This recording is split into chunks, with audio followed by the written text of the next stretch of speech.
देवी, नारद को वरदान देने के पश्चात तुम तो उन्हें सर्वथा भूल ही गई। हाँ स्वामी, आपने नारद को धर्मपत्नी की प्राप्ति का वरदान दिया था। क्या वो ग्रस्त बन गए? अब तक तो नहीं बने, किंतु बनने की स्थिति के समीप अवश्य पहुंच गए हैं।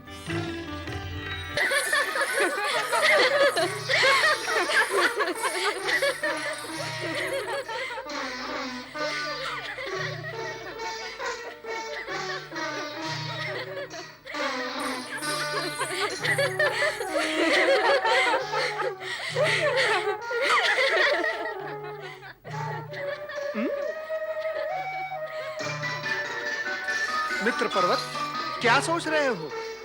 वही जो तुम सोच रहे हो। ये कैसे जान लिया कि मैं क्या सोच रहा हूं? अपने दिव्य ज्ञान से। क्या कहता है तुम्हारा दिव्य ज्ञान? यही कि तुम जानना चाहते हो कि वो सुंदरी कौन है। मैं भी यही जानना चाहता हूं। मैं भी अपने दिव्य ज्ञान से इतना तो अवश्य जान गया हूं कि ये सुंदरी वही राजा संजय की पुत्री है, जिसे हमने वन में दस्युओं से सावधान किया था। तब तो अवश्य ही हमें राजा संजय का आतिथ्य ग्रहण करना चाहिए। राजा हमें देखते ही हर्षित होकर हमारा स्वागत करेंगे। किंतु मित्र, मेरा मन ये कहता है कि हमें इस झंझट में नहीं पड़ना चाहिए। चलो हम आगे बढ़े। नहीं मित्र, नहीं। ऐसा सुअवसर बार बार नहीं आता। चलो मित्र, चलो।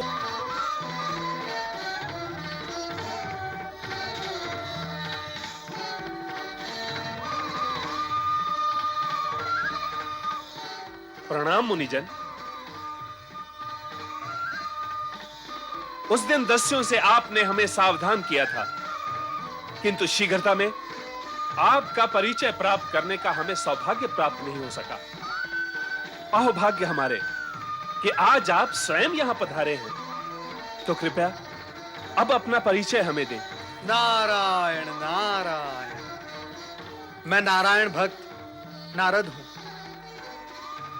और ये मेरे बाल सखा, सहपाठी, परम मित्र पर्वत मुनि हैं।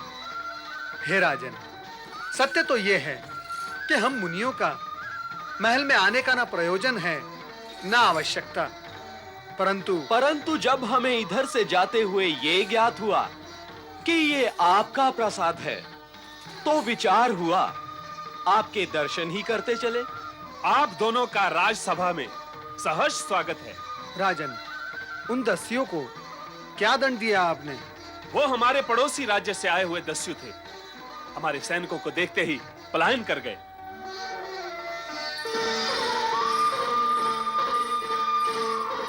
आओ पुत्री दमयंती, आओ।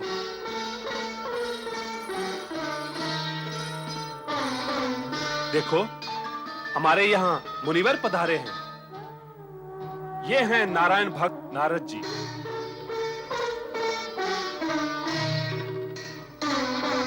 जिन्होंने उस दिन दस्युओं से हमारी रक्षा कर उचित परामर्श दिया था। और साथ में ये हैं इनके बाल सखा मुनि पर्वत। मुनि जन को दमयंती का प्रणाम। कल्याण हो। भविष्य उज्जवल भव। मुनिवर, मेरा अतीत भी उज्जवल था, मेरा वर्तमान भी उज्जवल है, तो मेरा भविष्य निश्चित ही उज्जवल होगा।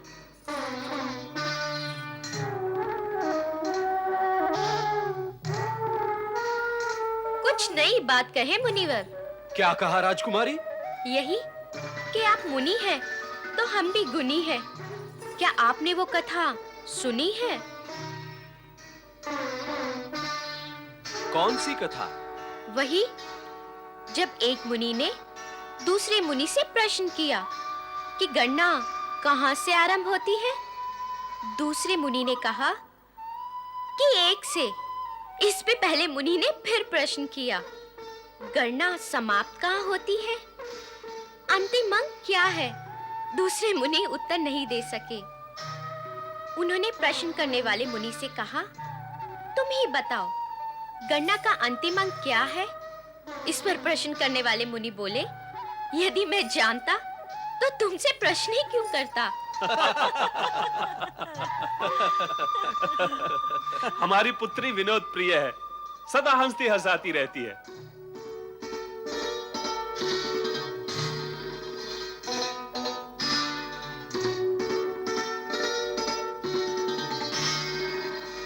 पिताजी, ये दोनों मुनि हमारे सम्माननीय अतिथि हैं। इनकी सुख सुविधा का हमें समुचित प्रबंध करना होगा। अवश्य अवश्य, इनके आतिथ्य का दायित्व हम तुम्हें सौंपते हैं पुत्री दमयंती। पिताजी, आपके आशीर्वाद से मैं अपना दायित्व पूर्ण रूप से निभाऊंगी।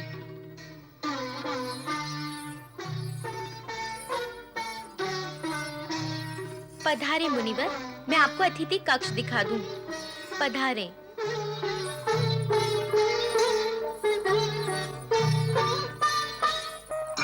मुनिवर नारद जी, यह आपका कक्ष है। आप यहाँ विश्राम करें और जिस वस्तु की भी आवश्यकता हो आप सेवक को आदेश करें, वो आपकी आज्ञा का तुरंत पालन करेगा। मुनिवर, हाँ, आपके विश्राम के लिए अन्य कक्ष की व्यवस्था है, आप आए मेरे साथ। राजकुमारी, राजकुमारी, आप व्यर्थ ही कष्ट एवं चेष्टा कर रही हैं। हम तो वैरागी हैं, नारायण भक्त हैं। हमारा एक ही स्थान पर रहना और वास करना कहाँ संभव होता है, और एक वैरागी के लिए यह अनुचित भी है। फिर राजभवन में रहना और सुख सुविधाओं का उपभोग करना एक वैरागी के लिए सर्वथा निषिद्ध भी है। राजकुमारी, कृपया आप हमें जाने दें, यही उचित होगा। मित्र नारद, क्या कष्ट है तुम्हें? मुनिवर नारद जी, आप एक वैरागी, गृहस्थ नहीं। आपके कुछ नियम, वर्जनाएं और रीति नीति हैं। ये सब राजभवन में प्रवेश करने से पूर्व आप सोच लेते अथवा कह देते तो मैं आपको सहर्ष जाने देती, किंतु अब तो आप हमारे अतिथि बन ही चुके हैं। अब आप यहाँ से जा नहीं सकेंगे मुनिवर। आपकी नारायण भक्ति और आपका वैराग्य कोई छीनेगा नहीं। आप अपने वैराग्य पे दृढ़ रहकर इस राजभवन में भी नारायण भक्ति कर सकते हैं मुनिवर। इस विपरीत और प्रतिकूल परिस्थितियों में क्या यह संभव होगा राजकुमारी? आप इस विराट सत्य को क्यों भूलते हैं मुनिवर? निष्ठावान भक्त की परीक्षा प्रतिकूल परिस्थितियों में ही होती है। फिर भी मैं तो यहाँ से चले जाने का ही विचार कर रहा हूँ। आप बार बार जाने का दुराग्रह करके आप मेरे हृदय पर आघात कर रहे हैं मुनिवर। कृपा कीजिए और फिर विश्राम कीजिए। नारायण नारायण।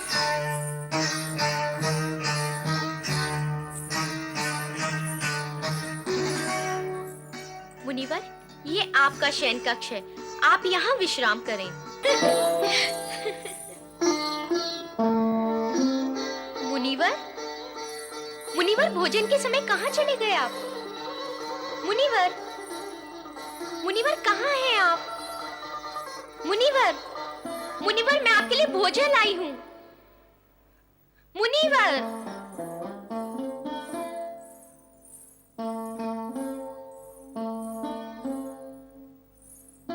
मुनिवर, आइए राजकुमारी जी, आइए। मैं आप ही की प्रतीक्षा कर रहा था। मुनिवर, कृपा करके बताइए, आपके मित्र मुनिवर नारद जी कहाँ चले गए हैं? नारद? नारद मुझे और इस सुंदर विशाल महल को छोड़कर कहां जा सकते हैं भला? वे अवश्य ही आंख मिचौली खेल रहे होंगे, क्योंकि वे विरोधी स्वभाव के हैं। यही कहीं छुपे होंगे। मैं अभी ढूंढ कर लाता हूं उन्हें। नारद, मित्र नारद, नारद, कहां हो सखा नारद? नारद, नारद, कहां हो मित्र? मित्र नारद, कहां छिप गए हो मित्र? सामने आ जाओ मित्र। मित्र नारद, प्रकट हो जाओ, तुम्हारे बिना मुझे भय लगता है। मित्र नारद, नारद, सखा नारद, कहाँ हो तुम नारद? नारद!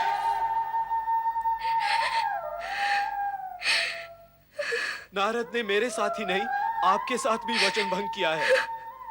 वो अवश्य ही मुझे छोड़कर यहां से चला गया है।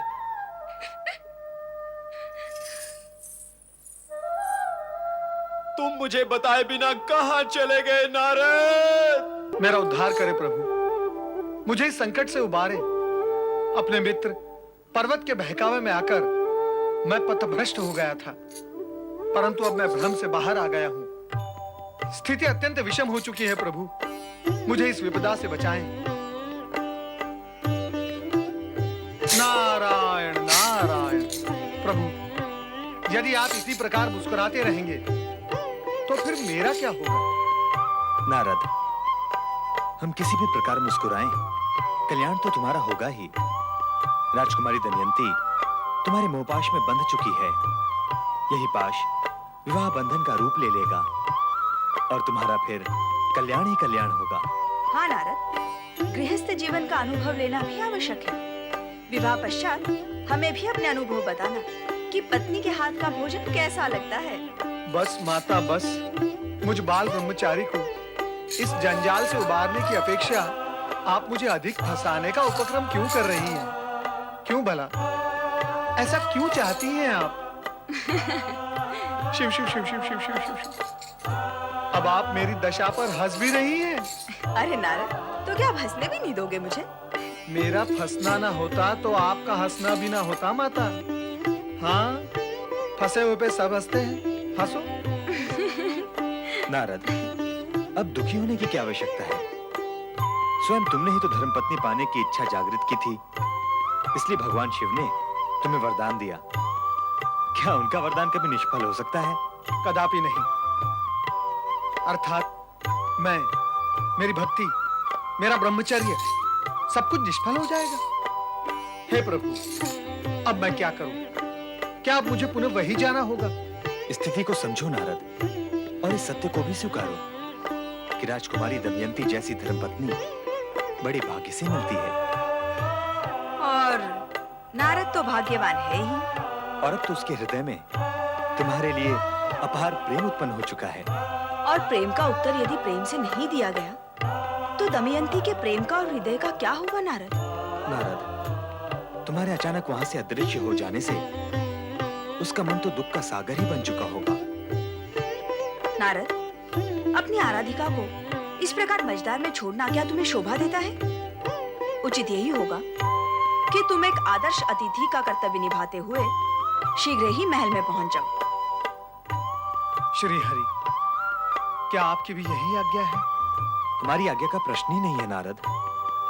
इस समय हमारी आज्ञा से अधिक भगवान शिव के वरदान का विचार करना होगा, उसकी चिंता और सम्मान करना होगा।